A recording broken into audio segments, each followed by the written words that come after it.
Hello, my name is Benjamin Hart. I'm an American attorney and the managing director of Integrity Legal here in Bangkok, Thailand. As the title of this video suggests, we're discussing cannabis again here in Thailand, marijuana, interchangeable terms, I guess. The reason I thought of making this video is I read a recent article in the Thai Examiner, that's thaiexaminer.com. Article is titled, "Call for Flexible Visas to Boost the Economy as Exports, Output, and Business Confidence Falters."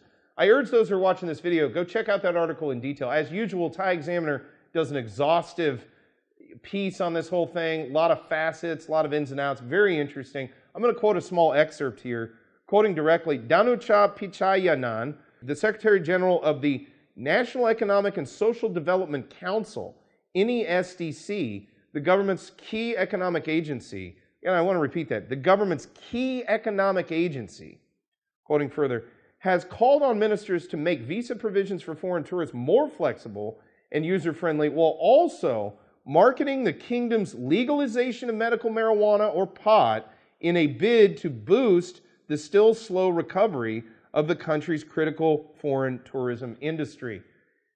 Good point. I think I've been saying this if people aren't already sick of me talking about it. Look, going back into the summer of last year in 2022,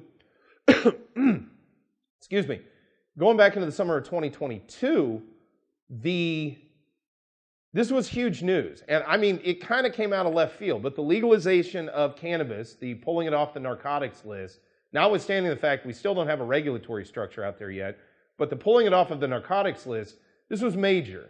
And it resulted in, now we have a licensing structure because this product now falls under sort of Thai traditional remedies. So you need a controlled herb license to go ahead and deal with it. The sort of upshot of that was, whether intended or not, I think it was a major shot in the arm to the Thai economy at a time Thailand really, really needed it. Coming off of the end of COVID, going into high season, I think it created a substantial amount of extra demand to come to Thailand as a tourist. I think it also created a new sector in Thailand's economy and in its overall GDP in which, quite honestly, foreign reserves can flow into. It's a brand new commodity. It's totally new.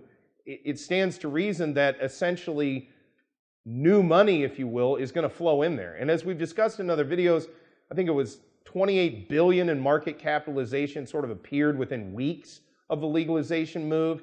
And then now we're dealing with a situation where we're coming out of high season, we're going into kind of the slower part of high season, going into the kind of low season. Low season, in my mind, comes after Thai New Year, but there is this kind of lull between sort of January and April where it's not quite as fast-paced as it was from December going into January. Whatever, it just is what it is. It's still very cold in other parts of the world, so people still like to come to Thailand. So high season kind of rolls on a little longer than just the holiday season in the West. Point I'm trying to make with this video is, look, the legalization of cannabis, the regularization of it, and the ability to buy it, in a retail setting, I think resulted in substantial benefits for the Thai economy. I think it will continue to result in substantial benefits for the Thai economy.